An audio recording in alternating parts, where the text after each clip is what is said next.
Que bênção estarmos na casa do Senhor, que bênção estarmos em tua casa. Você que nos acompanha pela internet, aqui em qualquer parte do mundo, você que nos alcança, você que nos acompanha pela internet, juntos estamos celebrando o nome do nosso Deus, como nós cantamos no início, cantando ao Senhor um cântico novo.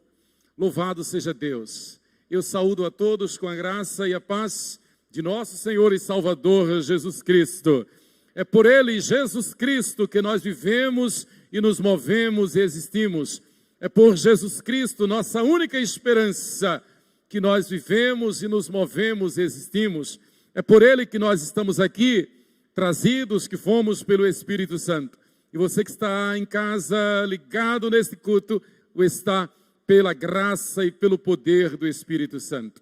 Graças a Deus por este momento e por este dom inefável. Eu convido a todos, e você que está em casa, convido as crianças a que leiamos juntos o texto sagrado, a palavra de Deus, em o livro de Neemias, no capítulo 6. E nós continuamos estudando sobre Neemias, o livro de Neemias. Nós iniciamos os estudos em Neemias em maio do ano passado. E estamos no capítulo 6. E vamos meditar hoje do versículo 1 ao versículo 9. Neemias capítulo 6. E por reverência à palavra, eu convido a todos que nos coloquemos de pé. Neemias capítulo 6, de 1 a 9. E convido a todos que leiamos juntos o texto sagrado. Neemias capítulo 6, de 1 a 9. Eu ia ler em Esdras, mas é Neemias. Neemias 6, de 1 a 9. Vamos juntos?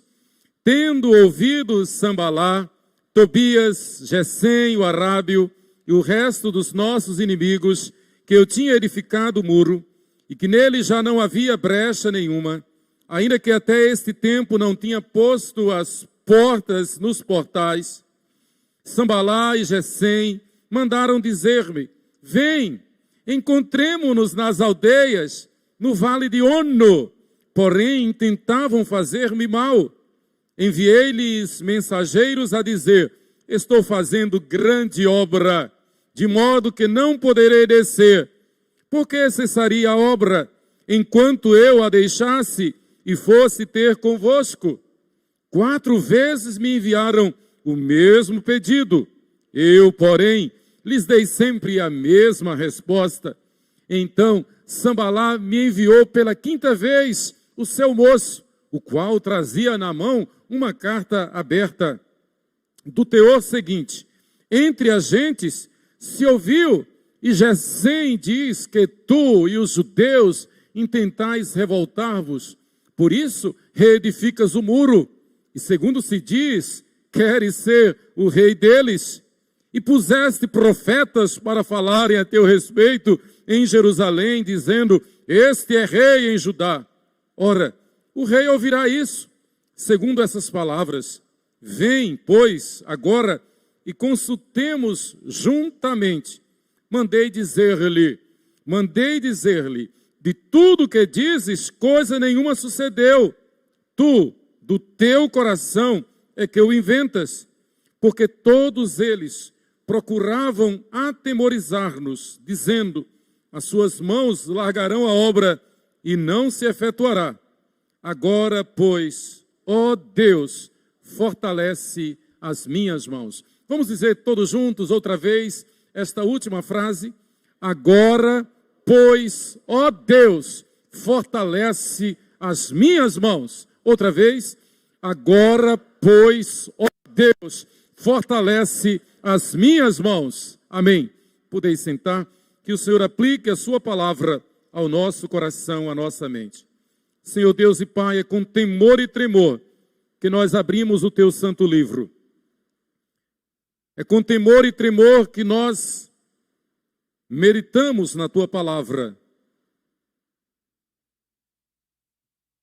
E com o coração compungido, contrito, quebrantado, que nós nos humilhamos diante da tua palavra E te pedimos, fala, Senhor, ao nosso coração. Fala, Senhor, ao meu coração. Fala, Deus, que o teu servo ouve. Em nome de Jesus, nós te rogamos. Amém. Como enfrentar a sedução? A sedução ocorre não apenas no sentido mais clássico e mais conhecido. A sedução dos olhos, a cobiça dos olhos. Aquela sedução fatídica, terrível, primeira, que aconteceu lá no Éden, quando Satanás, transvestido de serpente, aproximou-se de Eva e lhe falou coisas agradáveis à mente, lhe sugeriu coisas agradáveis aos olhos, lhe mostrou coisas agradáveis ao paladar. E daí, Eva se deixou levar totalmente seduzida por aquilo que for agradável aos olhos, sensível, agradável à sua mente, aos seus desejos e agradável ao paladar e provar. Ser cristão é ser separado do mundo a fim de viver para Deus. Ser cristão é viver literalmente, como diz o apóstolo Paulo, Cristo em nós, a esperança da glória. Para que o mundo olhando para nós não veja se nós somos desta ou daquela denominação, se nós temos este ou aquele cacuete, se nós temos este ou aquela bagagem intelectual, histórica. O mundo olha para nós e não quer saber se nós conhecemos Jonathan Edwards, A.W. Tozer, Calvino, Lutero. O mundo olha para nós e não quer nem saber se a gente conhece Paulo. O mundo olha para nós e quer saber se nós conhecemos Jesus. O mundo olha para nós e quer saber se nós tememos a Jesus. O mundo olha para nós e quer saber se nós, como falamos hoje de manhã, entendemos o real sentido da Santa Ceia, da mesa da comunhão, que não é uma mística, uma mera mística de imaginar que o pão se transforma no corpo de Cristo em hóstia, o que não é verdade, é uma heresia. Ou imaginar também, como erroneamente disse Martinho Lutero, que na hora que o ministro se aproxima da mesa da comunhão, então igualmente Cristo chega. Cristo já estava aqui antes de nós chegarmos. Ele é onipresente. A Santa Ceia não tem esta mágica, não tem este poder. Como diz nosso Senhor Jesus, a Santa Ceia é tão somente para que nós nos lembremos de que Ele morreu na cruz pelos nossos pecados, para que não vivamos no pecado jamais. Fazer isto em memória de mim. Fazer isto em memória de mim. Por isso que o cristão fiel foge, como diz o apóstolo Paulo, até da aparência do mal. Como diz o apóstolo Paulo, o cristão fiel, a fim de testemunhar de Jesus Cristo, se necessário, ele deixa até de comer legumes. Se legumes escandaliza um incauto, se legumes escandaliza um neófito, um despreparado, então por amor a este, eu deixo de comer legumes. Imagine que você vá a uma festa, a gente celebra um casamento e depois do casamento eu esteja a dançar. E naturalmente, então, como eu interpretaria que dançar é apenas uma arte, eu não me contentaria em dançar apenas com meu amor, com Sheila. E como faz a cultura e como faz a sociedade civilizada, eu dançaria com Sheila e dançaria com tantas quantas eu desejasse. Imagine que você me vê numa festa e de repente eu estou sentado ali com os convidados, ou como convidado, e eu estou a bebericar. E tomo um vinho, e tomo um uísque, e tomo cerveja, e eu posso até responder, eu sou dono do meu nariz, até porque ele é tão grande, é fácil de ser dono do nariz. Imagine então que você me encontra e eu estou numa roda social, e aí eu esteja a dá um trago de cigarro, de charuto, de cachimbo, seja lá o que for. Imagine então que você me encontra e eu estou entrando numa casa lotérica para fazer uma fezinha, apostar. Com toda razão, com todo direito, você deve se escandalizar. Que vergonha! É assim que é pastor, é? É assim que é pastor? Prega o evangelho, mas bebe, fuma, dança. Aí alguém poderia dizer, não, mas eu, repito, sou dono do meu nariz, eu tenho consciência, eu tenho equilíbrio, eu tenho controle emocional. Ora bolas, ainda que você tivesse controle, ainda que eu tivesse o controle emocional, há quem não tenha, há quem se escandalize, há quem basta 2 dedos de vinho para já ficar falando bobagem.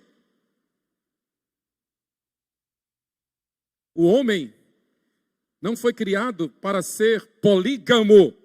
O homem foi criado para ser monogâmico, para um relacionamento monogâmico. O homem não foi criado para ter 1, 2, 3 mulheres, nem a mulher foi criada para ter 1, 2, 3 maridos. Não é porque essa carne rendida ao pecado desde Adão e Eva nos conclama para o mal, para o pecado, e por isso que o apóstolo Paulo diz, esmurro este meu corpo e o reduzo à escravidão, miserável homem que sou, quem me livrará do corpo desta morte? Não é porque a nossa carne é tendente para o pecado que nós vamos dar vazão à carne. A carne, a Bíblia diz, é inimiga do espírito. Há uma luta terrível, e você sabe tanto quanto eu que esta luta da carne contra o espírito é pior do que a luta contra qualquer doença, porque se a carne prevalece contra o espírito, não há salvação. Hebreus capítulo 6 é um texto que todo cristão precisa ler e precisa conhecer. Hebreus capítulo 6, de Deus não se zomba. Hebreus capítulo 12, versículo 14. Todo cristão precisa conhecer. Mateus capítulo 5, versículo 48. Jesus diz categoricamente no Sermão do Monte que nós devemos imitá-lo em tudo, de forma que o mundo perceba que somos seus imitadores fiéis. Não tem graça nenhuma ser um cristão, ser um membro professo da igreja e se dar a vazão aos desejos da carne. Ah, mas eu estou numa roda social, eu estou com os meus amigos. Eu sei o que eu faço, eu tenho controle emocional. Você pode até ter controle emocional, mas antes de tudo você precisa ter temor a Deus. Ser fiel a Deus e por amor aos perdidos, viver de tal forma que as pessoas percebam que você nega-se a si mesmo, que você nega a vontade da carne, que você nega as seduções deste mundo. Queridos, Neemias não servia a seus próprios desejos. Nós já conhecemos a história de Neemias. O nome Neemias em hebraico significa Deus é o meu deleite, Deus é o meu deleite.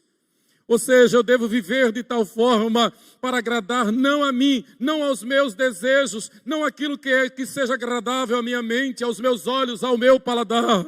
E Jesus, cirurgicamente, ele diz, olha, adultera não apenas quem se deita com outra mulher, adultera quem olha com um olhar de cobiça, quem olha com um desejo sensual, já adulterou. A recíproca é verdadeira. A mulher que olha para o homem com desejo sensual, com cobiça, adulterou já adulterou. Graças a Deus, porque a palavra não nos deixa enganados, a palavra é muito clara, manda que nós sejamos santos como Deus é santo. Há um problema muito sério na igreja, em geral, desde sempre, que é justamente querer agradar a sociedade, é querer agradar aos seus instintos. Por isso que nosso Senhor, quando nos chama, Ele diz, quem quiser vir após mim, negue-se a si mesmo, tome a sua cruz e siga a mensagem da cruz, a mensagem do Evangelho, Cristo em nós. Neemias viveu corajosamente, pensando tão somente em fazer a vontade de Deus. Neemias se concentrava em fazer o que acreditava que Deus queria que fosse feito. Neemias se concentrava em fazer o que sabia que Deus queria que fosse feito. E aí eu lembro sempre como me fez bem aquele livro fantástico, um best-seller de Charles Sheldon, Em Seus Passos, que faria Jesus. E tem uns tais que dizem, não, nós não podemos interpretar isto, nós não podemos pensar desse jeito, porque se nós somos de Jesus, nós não temos dúvida. Isto é abusar da graça. São aqueles que dizem, uma vez salvo, salvo para sempre. Eu fui eleito, predestinado, então eu posso pintar e bordar. Tem gente que diz assim. Já ouvi muitos que defendem isso, serem contra este livro do Charles Sheldon. Porque na verdade Charles Sheldon nos chama a atenção para que nós não vacilemos. É a mesma tese de um dos grandes, belos sermões do reverendo Hernandes Dias Lopes, um livrinho que ele tem, um dos primeiros livros que ele publicou, cujo título é Quase Salvo, porém totalmente perdido. Quase salvo, porém totalmente perdido. É aquela pessoa que até pode ser teólogo, pastor, missionário, mas se não tem santidade, nunca, jamais verá a Deus. É gente da igreja, canta no coral, tem cara de crente, tem jeito de crente, tem a Bíblia de crente, tem o linguajar de crente, mas se não tem testemunho, se deixa levar pelas seduções deste mundo, pela cobiça da carne, pelos desejos da carne, não tenha dúvida, jamais verá a Deus. Não sou eu quem diz, é a Bíblia quem diz. É a Bíblia quem diz. O porquê da tragédia de Gênesis capítulo 3? Por que o Senhor expulsou Adão e Eva do Éden? Por que se cumpriu em Adão e Eva e, por extensão, para nós todos, esta sentença terrível de morte? Toda alma que pecar, certamente morrerá. Esta sentença não foi revogada. Esta sentença permanece. Toda alma que pecar certamente morrerá. E aquele que blasfemar contra o Espírito Santo não tem perdão. Blasfemar contra o Espírito Santo é exatamente ser torpe em relação ao Evangelho, é exatamente não levar a sério o Evangelho, é exatamente ter uma dura cerviz, não se humilhar diante da graça do Eterno. Blasfemar contra o Espírito Santo é ter aquela atitude que teve Esaú diante do seu direito de primogenitura, e em face da sedução de um prato de lentilhas, ele não valorizou, ele desprezou, ele blasfemou contra um decreto de Deus, gracioso de Deus na sua vida, o direito de primogenitura. E como diz o autor da Epístola aos Hebreus, Esaú, depois com lágrimas, clamando, pedindo socorro, misericórdia, não encontrou, porque não houve perdão para ele. Pediu, ou melhor, negou o direito de primogenitura, zombou de Deus, blasfemou contra o Espírito Santo, perdeu, e a gente conhece a história de Esaú, a tristeza de Esaú, transformou-se na nação de Edom, e Gideão, o juiz Gideão dos 300, foi incumbido por Deus de dizimar, acabar com a descendência de Edom. Que dura sentença, dura coisa é cair nas mãos do Deus vivo. De Deus não se zomba. A igreja tem disciplina, a igreja corrige, a igreja busca andar na presença do Senhor. Neemias foi um homem assim. Neemias foi influenciado pela palavra de Deus. Neemias seguia os princípios dados por Deus, em vez de uma política do conveniente, em vez de uma política do politicamente correto. Neemias resolveu viver para agradar somente a Deus. Há muitos que querem agradar o amigo, há muitos que querem evangelizar, que usam a tática, a técnica de evangelizar, fazendo a vontade das pessoas. Não, eu vou fazer assim porque é uma forma de ganhar para Jesus. Então eu não posso sensibilizá-la, eu não posso magoá-la, eu vou seguir os seus caminhos. Não é assim que a Bíblia ensina. A Bíblia ensina diferente. A Bíblia diz que nós devemos viver de tal forma que as pessoas se arrependam do pecado que vive e queiram nos imitar. Sede meus imitadores, como eu sou de Cristo, disse o apóstolo São Paulo. Nós temos que viver, é o mundo que tem que nos imitar, não nós que temos que imitar o mundo.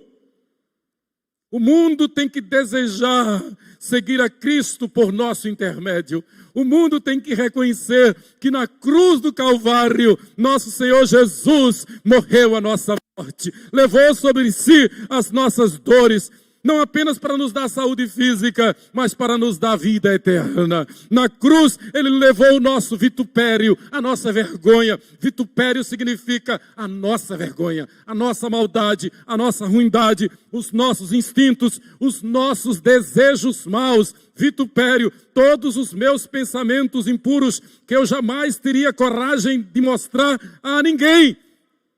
Jesus levou sobre si na cruz o nosso vitupério, a nossa dor, a nossa vergonha. Neemias entendeu isso.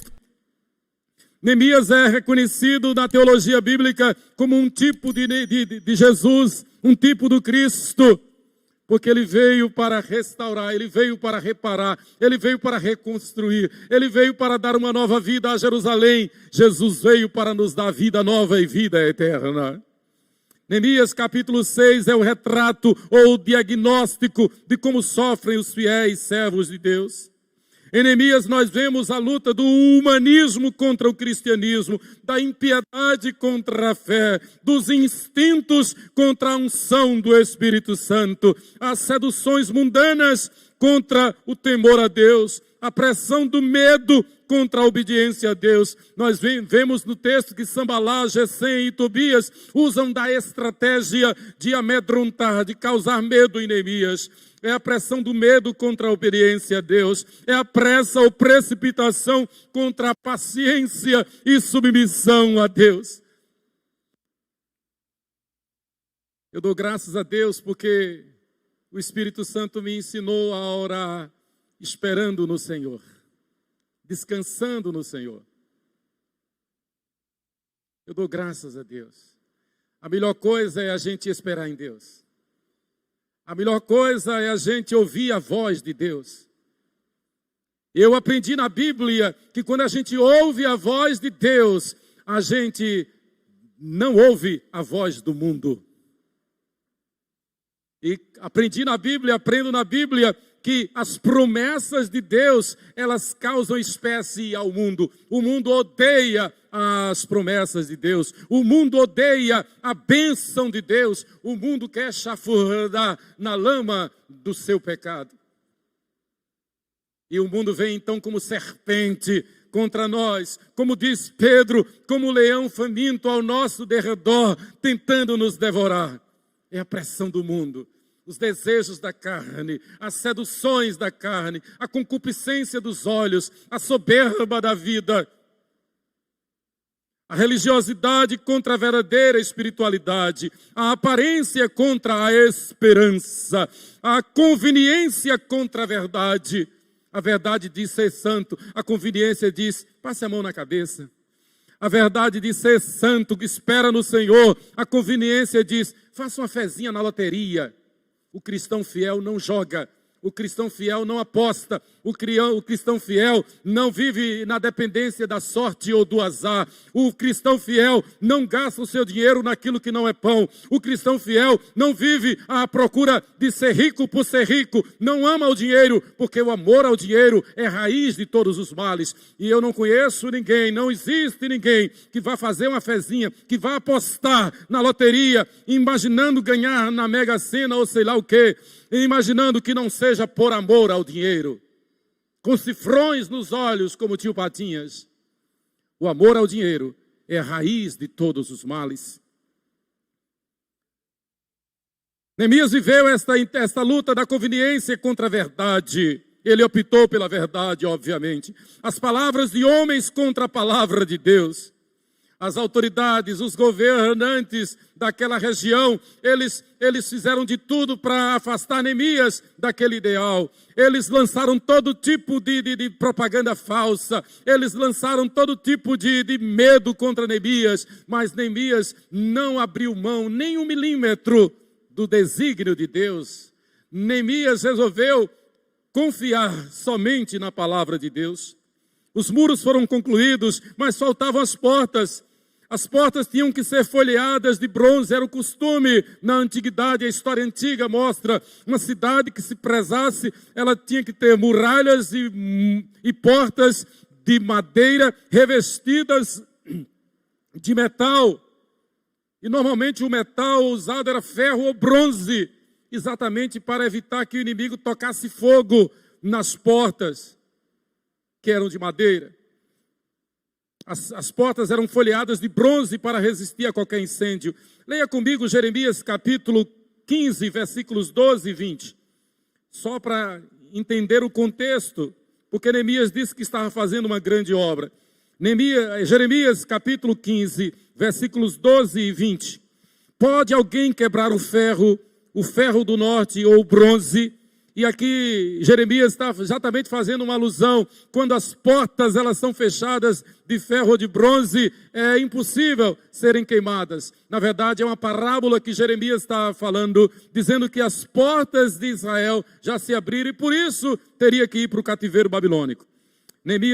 Jeremias 15, 12 e 20. Eu te porei contra este povo como forte muro de bronze. Eles pelejarão contra ti, mas não prevalecerão contra ti, porque eu sou contigo para te salvar, para te livrar deles, diz o Senhor. É importante a gente ter esse conhecimento para saber, porque Neemias deu com categoria, com testemunho essa resposta. Neemias capítulo 6, versículo 1.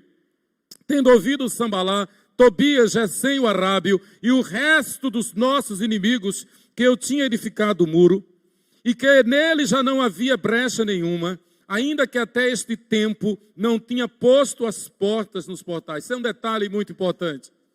Não basta ser crente, não basta participar de um ministério da igreja, não basta ser pastor, ser oficial da igreja, ter um cargo na igreja, cantar no coral, participar da ação social, não basta. Os muros têm que estar reconstruídos, as portas têm que estar no lugar, as portas têm que ser revestidas de bronze ou de ferro. Significa que a minha vida, a tua vida, tem que estar revestida pelo poder do Senhor. Temos que ser revestidos não pela nossa consciência, não pela nossa mente, não pelo nosso currículo. Temos que estar revestidos pelo poder do Espírito Santo. Foi nesse sentido que Jesus disse que enviaria o Espírito Santo e que nós seríamos batizados com o Espírito Santo e com fogo. Selados pelo Senhor, santificados pelo Senhor, não a minha vontade, mas a vontade de Deus. Neemias sabia que a obra não tinha sido concluída. Então, versículo 2, Sambalá e Gesem, espertalhões, cínicos, sedutores, insinuantes, Sambalá e Gesem mandaram dizer-me: vem, encontremo-nos. A palavra parece com a palavra da serpente lá em Gênesis 3. Vem, encontremo-nos nas aldeias, no vale de Ono. Essa palavra muitas vezes vem pela internet. Essa palavra muitas vezes vem por uma foto na internet. Vem por um vídeo do YouTube. Vem por uma foto no perfil.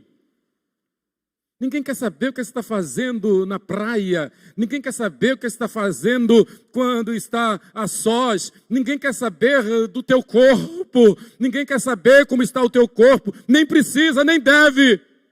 O corpo é templo do Espírito Santo. Tem uns perfis que chegam para nós que dá náusea. Tem muita coisa que chega pela internet que não tem que olhar, que não deve olhar, que é pecado olhar. Há um culto à sensualidade. É o Deus deste século. Um dos grandes sermões que eu já ouvi, e eu digo isso reconhecendo e honrando a quem merece a honra. Aquele sermão foi fantástico. 1978, na Catedral Metropolitana de Aracaju, Dom Luciano José Cabral Duarte. E ele pregou e o sermão foi: os três deuses deste século. Os três ídolos deste século: o dinheiro, o sexo e as drogas. E nas drogas ele inclui cerveja, a coisa toda. O dinheiro, o sexo e as drogas. Isto 43 anos atrás. E é verdade? Não é novidade, porque a Bíblia diz que como foi em Sodoma e Gomorra, haverá de ser nos dias próximos à volta do Senhor Jesus Cristo. Os homens casando-se, dando-se em casamento, vivendo em função da luxúria, os olhos da sensualidade. E a internet tem promovido isso de uma forma terrível. Vigie. O que é teu, guarde para ti. Não precisa mostrar. Não vá na onda, não tem graça nenhuma. Crente está dançando, crente não dança. Não dança de forma alguma. Nem dança dando bobeira, nem dança dançando, esfregando o corpo no outro. Porque a nossa carne é má, a nossa carne é sensual, a nossa carne, a Bíblia diz, o nosso homem humano é animal, carnal e diabólico. Nós somos tentados pela nossa carne, pelo mundo e pelo príncipe deste mundo, a Bíblia diz. Então a gente tem que buscar a vida de santidade. Tem muita gente querendo santidade nas bibliotecas, nos livros. Eu conheço autores famosos e citam frases dos famosos puritanos. E imagina que vai agradar a Deus com o título de puritano. Deus não conhece isto. Deus conhece um coração contrito e quebrantado. Deus conhece uma vida piedosa. Deus conhece uma vida de oração. Deus conhece uma vida de quebrantamento. Deus conhece uma vida de submissão, de negação do eu. Deus não quer saber se nós conhecemos de memória as institutas de Calvino. Deus não quer saber se eu cito Sproul, se eu cito Tim Keller. Deus não quer saber se eu cito John Piper. Deus não quer saber se eu cito este ou aquele autor. Deus quer saber somente se o meu coração é contrito e quebrantado. Neemias viveu isto. E nós temos que imitar o exemplo de Neemias. Então, eles disseram: vem e nos encontremos no vale de Ono. E Ono era uma cidade que ficava a 48 quilômetros de Jerusalém, a noroeste de Jerusalém. Outrora fora dos efraimitas. E os efraimitas, eles depois que foram para o exílio, nunca mais voltaram. E tornou-se uma terra de ninguém, uma terra de espoliadores, uma terra de homens maus. Uma terra dominada pelos assírios, uma terra de saqueadores, de homens maus. É o Vale de Ono, caminho de Asdod. Na época de Jesus, é o lugar onde Jesus se encontrou com aquele endemoniado gadareno. Tornou-se a terra de Gadá. Aquela terra que eles disseram a Jesus: saiam daqui, sai daqui. Porque Jesus expulsou os demônios daquele homem e os mandou para os porcos. Então era um povo que já na época de Jesus era abominação contra os judeus, porque além do mais criava porcos. Naquela época de Neemias, Sambalá, Tobias e Gesem convidaram Neemias para uma conferência lá na terra de Ono. E eu me lembro que a ONU, Organização das Nações Unidas, hoje tem como bandeira destruir a família. Tem como bandeira destruir o cristianismo. Tem como bandeira destruir a moral judaico-cristã. A Agenda 2030, década de 20, década de 30, 2020, 2030 da ONU diz categoricamente que é sua meta controlar as religiões. Entenda, principalmente, controlar o cristianismo. Porque eles estão dizendo no mesmo documento que a única instituição que afronta a ONU é o cristianismo fiel. É a igreja fiel. É a agenda da ONU promover tudo aquilo que a Bíblia condena. Qualquer semelhança não é mera coincidência. Sambalá, Tobias e Gesem convidaram Neemias para um encontro no vale de Ono. E Neemias, iluminado pelo Espírito Santo, tem a percepção. Neemias, iluminado pelo Espírito Santo, tem o espírito de discernimento. Automaticamente, Neemias conclui, porém, eles intentavam fazer-me mal.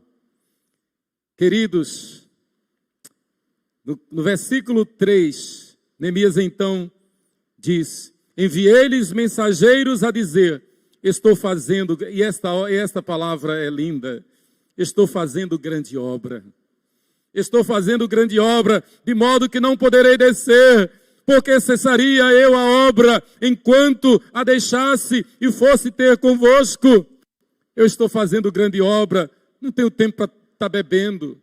Um gole, um copo, não. Eu estou fazendo grande obra, não tenho tempo para estar dançando como se fosse um Dom Juan.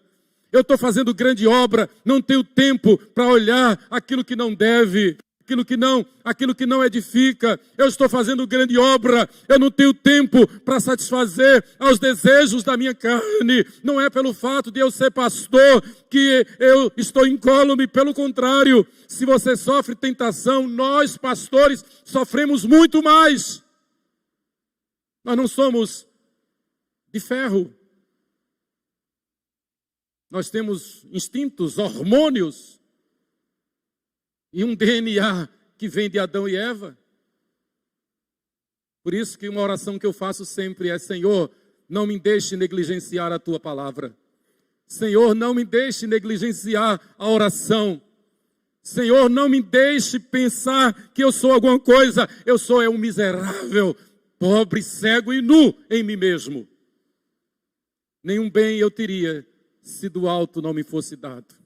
Se eu estou em pé, é tão somente porque as mãos de Jesus estão a me amparar, a me segurar. Neemias tinha essa consciência. Aqueles falsos amigos, na verdade, eles criaram um estratagema, uma estratégia para matar Neemias. Essa era a ideia. Esses falsos amigos apresentaram-se como se fossem servos de Deus e que somente queriam o bem de Neemias e do povo de Deus. Falsa piedade. Convidaram Neemias para juntos consultar a Deus, mas com o intuito de matá-lo. Veja o versículo 7. Versículo 7. E puseste... Aí eles dizem, fake news, colocando palavras na boca de Neemias que Neemias não proferiu. Eles dizem, e puseste profetas para falarem a teu respeito em Jerusalém, dizendo, este é rei em Judá. Ora, o rei ouvirá isso, segundo essas palavras. Vem, pois, agora e consultemos juntamente. Como se Neemias não conhecesse Deus. Como se Neemias não vivesse em Deus o seu deleite. Vem aqui para a gente consultar Deus. Eles queriam matar Neemias. O texto do livro vai mostrar isso.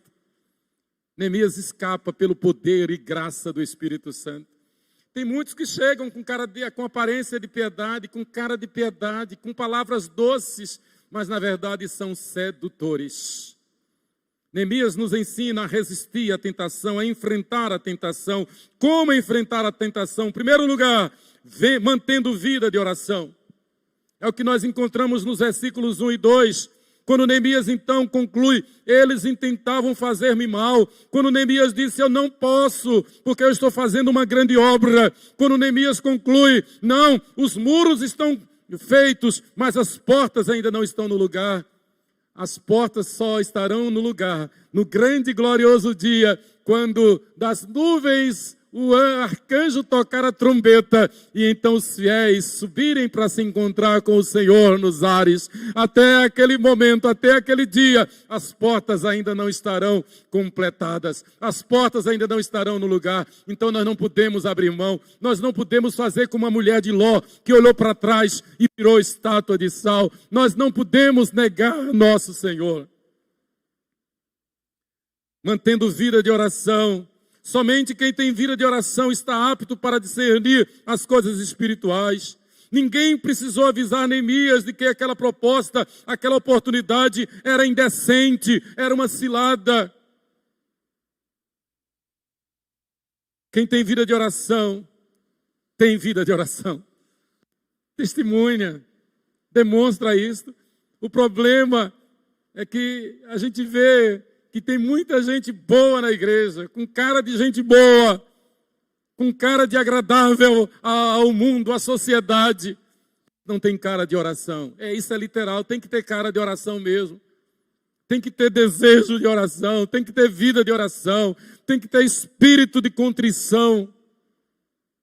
Tem que viver segundo Crônicas 7,14. Se o meu povo, que se chama pelo meu nome, se humilhar e orar e buscar a minha face e se converter dos seus maus caminhos, então eu ouvirei dos céus, perdoarei os seus pecados e sararei a sua terra. Tem que viver na dependência exclusiva de Deus, 100% de dependência de Deus. O problema é que em geral se inverte esses fatores. Tem se vivido mais na dependência dos homens, na dependência dos decretos humanos, na dependência da ONU, do que na dependência da palavra de Deus. Cuidado, porque se aproxima o grande e glorioso dia, quando o Senhor virá buscar os fiéis.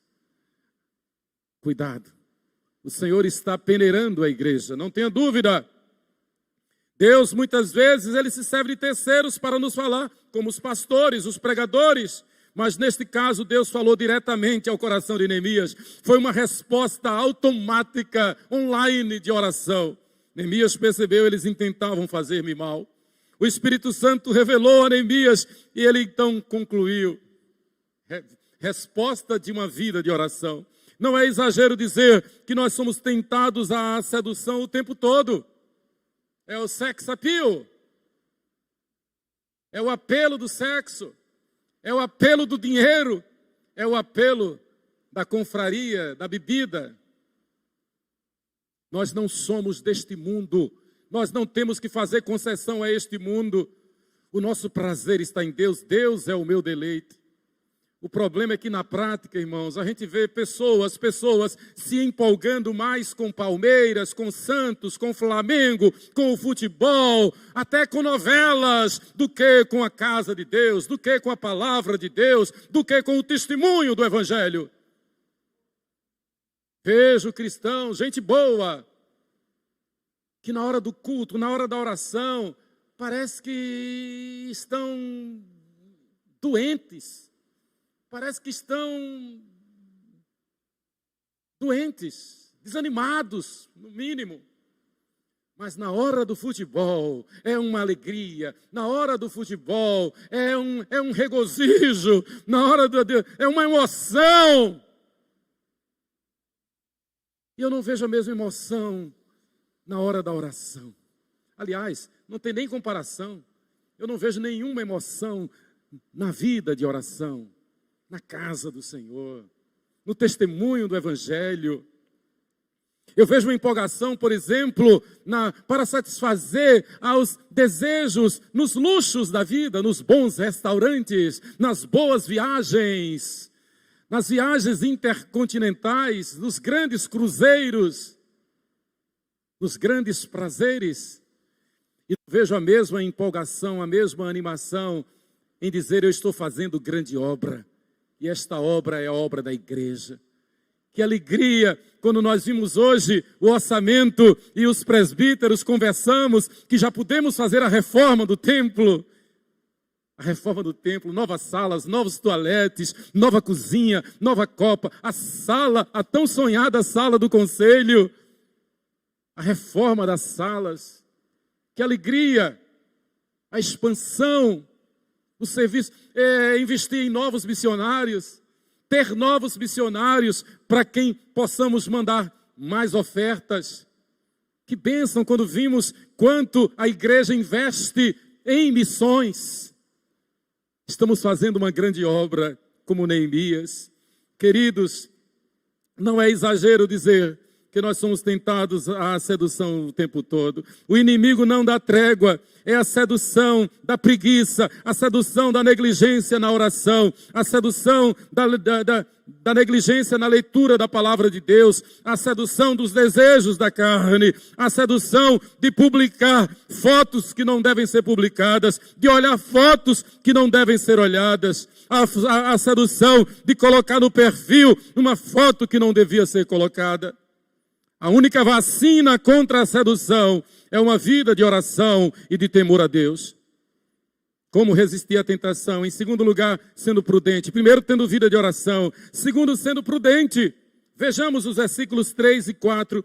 Enviei-lhes mensageiros a dizer: estou fazendo grande obra, de modo que não poderei descer, porque cessaria a obra, enquanto eu a deixasse e fosse ter convosco.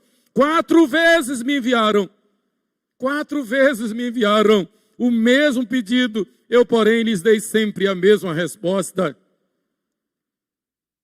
Resistência. Jesus manda que sejamos simples como as pombas e prudentes como as serpentes. Simples como as pombas, mas prudentes como as serpentes. Mateus 10:16. Em Provérbios 19, versículo 2, diz: não é bom proceder sem refletir, e peca quem é precipitado. A palavra de Deus manda que sejamos prudentes. Se nós formos imprudentes, nós vamos fazer bobagem. Se nós formos imprudentes, nós vamos cair na astuta cilada do diabo. Tem que ser prudente, tem que vigiar, tem que medir as palavras, tem que ponderar naquilo que vai olhar, naquilo que vai ver, naquilo que vai falar, naquilo que vai pensar. Daniel, Misael, Ananias e Azarias, eu não gosto de chamá-los pelos nomes babilônicos. Normalmente a gente conhece mais como Sadraque, Mesaque e Abidênego, e Belsazar, que é Daniel. Eu prefiro chamá-los pelos nomes hebreus. Daniel, Misael, Ananias e Azarias, quando solicitados a provar das finas iguarias do rei de Babilônia, prontamente eles rejeitaram. Prudência. Eles eram jovens doutores. Era a fina flor da cultura hebraica. Os melhores, os mais capazes, atletas, esbeltos, belos, jovens, na flor da idade, expatriados. Os seus pais morreram, a sua descendência foi deserdada, lançada no exílio, e eles foram eleitos, eles foram privilegiados a servir no palácio do rei que os escravizou. O rei escravizou a sua nação, Judá, mas não os fez escravos, os fez ministros de Estado. E lá no palácio de Nabucodonosor, lhes é oferecido o melhor. As finas iguarias do rei de Babilônia, eles são convidados a cear à mesa do rei da Babilônia, o homem mais poderoso do mundo de sua época. Mas Daniel, Misael, Ananias e Azarias resistiram. E o texto diz em Daniel, capítulo 1, versículo 8, resolveu Daniel firmemente não contaminar-se com as finas iguarias do rei, nem com o vinho que ele bebia. Então pediu ao chefe dos eunucos que lhe permitisse não contaminar. Se você conhece a história, é uma prova de alta resistência. Seria um crime de Estado. Eles poderiam ser condenados à morte por desobedecer um decreto do rei, porque fora um decreto do rei. E eles pediram clemência ao eunuco e disseram: olha, faça um teste. Veja se daqui a 10 dias nós não estaremos bem. Se nós estivermos bem daqui a 10 dias, então confie em nós. Nós não vamos comer, nós não vamos nos sentar à mesa com o rei da Babilônia. 10 dias depois, eles estavam mais fortes, mais esbeltos, mais saudáveis ainda. poder de Deus na vida de quem crê em Deus. Prudência no testemunho cristão. Nós não vamos agradar a todos, nem devemos ter isto como propósito. Pelo contrário, o mundo vai se aborrecer de nós. O mundo vai nos chamar de loucos, como chamou Paulo, o apóstolo. Para o mundo nós somos loucos, para o mundo nós somos chatos. E daí? O que importa é obedecer a Deus, agradar a Deus. Antes importa obedecer a Deus do que aos homens. Atos capítulo 5, versículo 29. Queridos, então cuidado com a sedução, sejamos prudentes. Nem tudo que reluz é ouro. Nem tudo que reluz é ouro. Muitas vezes a cilada está dentro da igreja. Muitas vezes a tentação, a casca de banana, como diz o reverendo Jeremias, muitas vezes a casca de banana está na entrada do templo ou na saída do templo. Temos que ser prudentes, não basta estar no templo, não basta cantar no coral, não basta ser pastor, não basta ser missionário, não basta ser oficial da igreja, é preciso ser fiel, é preciso ser santo, é preciso ser prudente. Em terceiro lugar, como resistir à sedução? Agindo com a autoridade santa, a autoridade que a palavra de Deus nos dá. Arreda Satanás, porque não cogitas das coisas de Deus, e sim das dos homens. Autoridade santa. Leamos o versículo 8. Então Neemias diz: mandei dizer-lhe, de tudo que dizes, coisa nenhuma sucedeu. Tu, do teu coração é que o inventas. Quem és tu? Eu sei em quem tenho crido. Eu conheço, meu Deus. E você não vai me enganar. Você não vai colocar palavras na minha boca que eu não falei, Sambalá. Eu conheço, meu Deus. De tudo que dizes, nada sucedeu. Tudo teu coração é que eu inventas, autoridade. Quando vier a tentação, repila em nome de Jesus. Quando vier o desejo da carne, com a autoridade do Espírito Santo, repila em nome de Jesus. Mas não espere que a tentação venha. Antes tenha vida de oração. Antes exercite a prudência. Não vacile, porque você é fraco. Eu sou fraco. Nós somos fracos. Aquele que pensa está em pé. Cuidado, não caia. Cuidado com o nosso ego. A Bíblia diz que a soberba precede a ruína. E a altivez de espírito, a queda. Ai de quem se vangloria. Ai de quem critica. Ai de quem bota defeito nos outros. Ai de quem aponta defeito nos outros tentando se justificar. Ai de quem se levanta contra a autoridade do Senhor na igreja. Ai, dura coisa é cair nas mãos do Deus vivo. Jesus está voltando, irmãos. Os sinais da sua vinda mais se mostram cada vez. Jesus está voltando. É tempo de nós voltarmos. É tempo de nós nos quebrantarmos. É tempo de nós nos humilharmos. O servo de Deus é, antes de tudo, um valente, um corajoso. Seja homem, seja mulher, age e reage sempre com autoridade, sem fazer concessão ao mundo e às suas concupiscências ou seduções. Não basta ter uma cara na igreja e outra, aliás, não vale ter uma cara na igreja e outra no mundo. E não basta apresentar-se na igreja com cara de santo. É preciso que antes tenha cara de santo, lá no trabalho, lá no lazer, lá na festa, lá no aniversário, lá na cerimônia, na celebração do casamento. Eu já celebrei casamentos aqui que quando fui para a festa, me senti um verdadeiro palhaço. Casa na igreja, chega na festa, a bebida corre solta. Teve um casamento que quando eu cheguei na recepção, o casamento foi aqui, quando eu cheguei na recepção, a primeira coisa que eu vi foi um barril mais alto do que eu. E chope. E o uísque rodando solto. Eu me senti um palhaço. Casando aqui, a bênção de Deus na igreja e tal. Chega lá, um carnaval, uma festa da carne. Queridos, o cristão fiel, para vencer a sensualidade, a sedução deste mundo, ele precisa ter autoridade santa, autoridade na palavra. Não se vence nenhuma batalha com timidez ou dúvida ou subserviência. Aliás, melhor, não se consegue os desejos santos do coração sem se dispor a agir confiantemente para agradar a Deus somente. Agradar a Deus somente. Eu não posso ter autoridade santa se eu uso uma roupa para chamar a atenção da sensualidade. Eu não posso ter autoridade santa se eu uso uma roupa para chamar a atenção, não para a espiritualidade, não para a santidade, mas para a sensualidade. O cristão é diferente, não precisa dizer, né?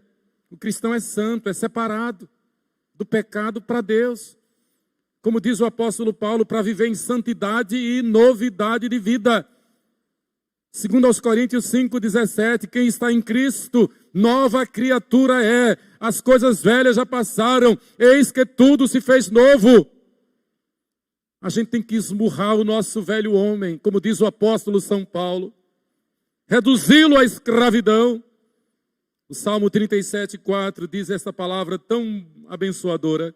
Agrada-te do Senhor, e Ele satisfará os desejos do teu coração.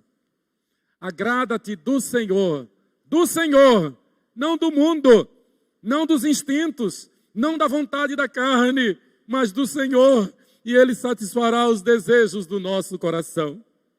Agradar a Deus exige coragem e autoridade para dizer não aos alcoviteiros de plantão, não aos sedutores, não às seduções deste mundo. Eu me lembro que na minha vida de crente, desde a minha conversão até o meu casamento,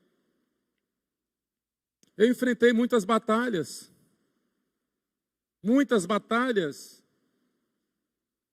mas eu coloquei no meu coração que eu não devia dar vazão à minha vontade, mas esperar a vontade de Deus. E eu coloquei no meu coração, o Espírito Santo me deu esta convicção.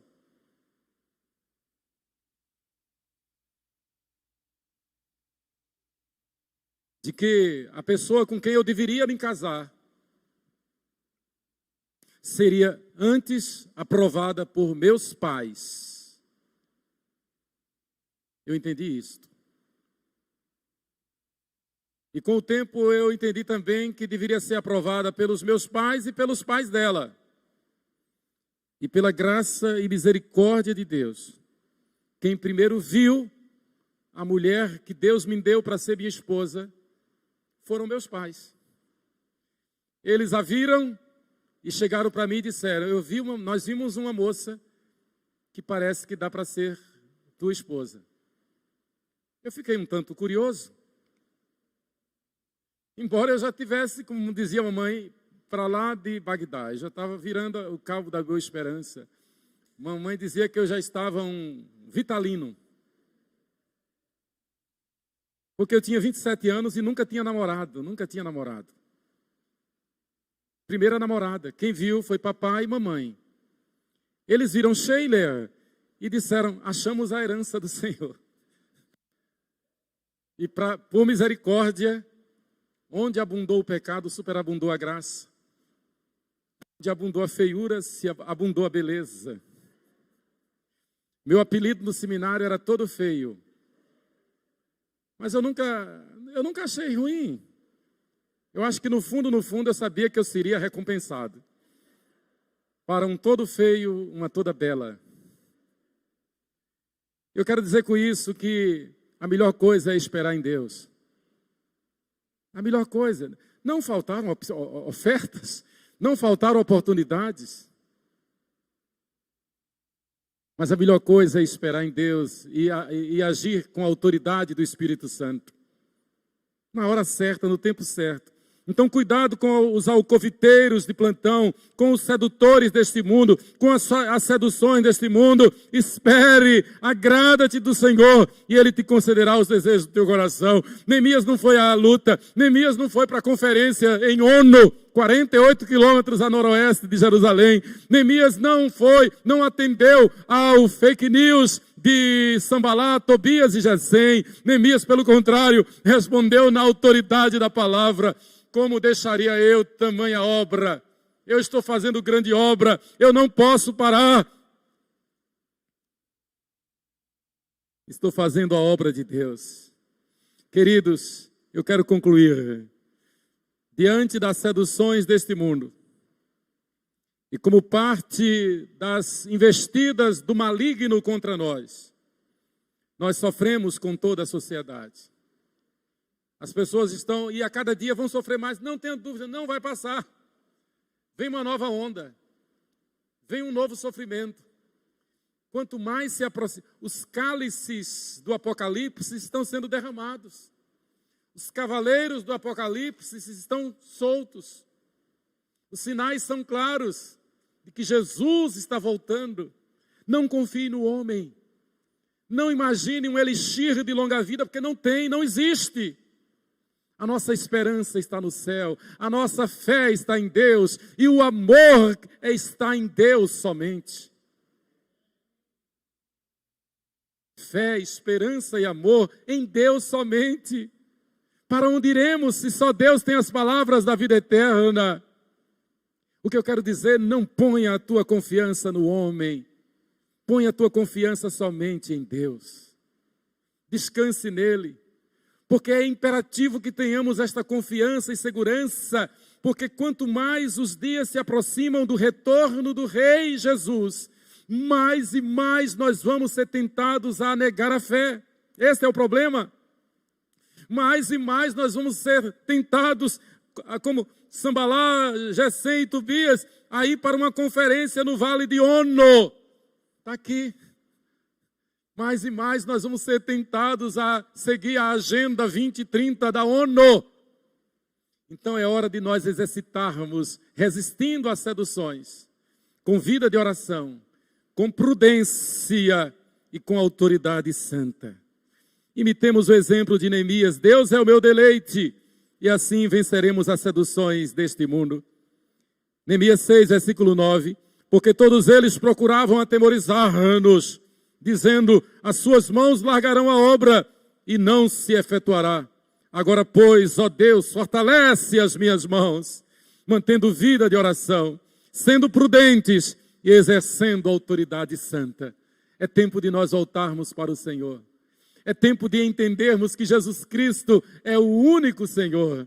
É tempo de nós entendermos que somente através de Jesus Cristo, de você entender que somente através de Jesus Cristo é que se é possível entrar no céu. Não há outro caminho para o céu. Pode ser a melhor pessoa do mundo, pode ser o prêmio Nobel da paz e do amor, pode ser a pessoa de maior caridade, pode ser a pessoa mais benquista do mundo. Se não se arrepender dos seus pecados, se não se converter a Jesus Cristo, se não o confessá-lo, como diz em Mateus 10, 32 e 33, jamais irá para o céu. Há dois caminhos para a humanidade depois da morte, ou o céu ou o inferno. E só existe um meio de ir para o céu, é sendo fiel a Deus, entregando-se a Jesus Cristo, e vivendo em santidade e novidade de vida. É reconhecendo que na cruz do Calvário, o Filho perfeito de Deus, Jesus Cristo, morreu em nosso lugar, para que todo aquele que nele crê não pereça, mas tenha a vida eterna. Que Deus nos abençoe. Amém.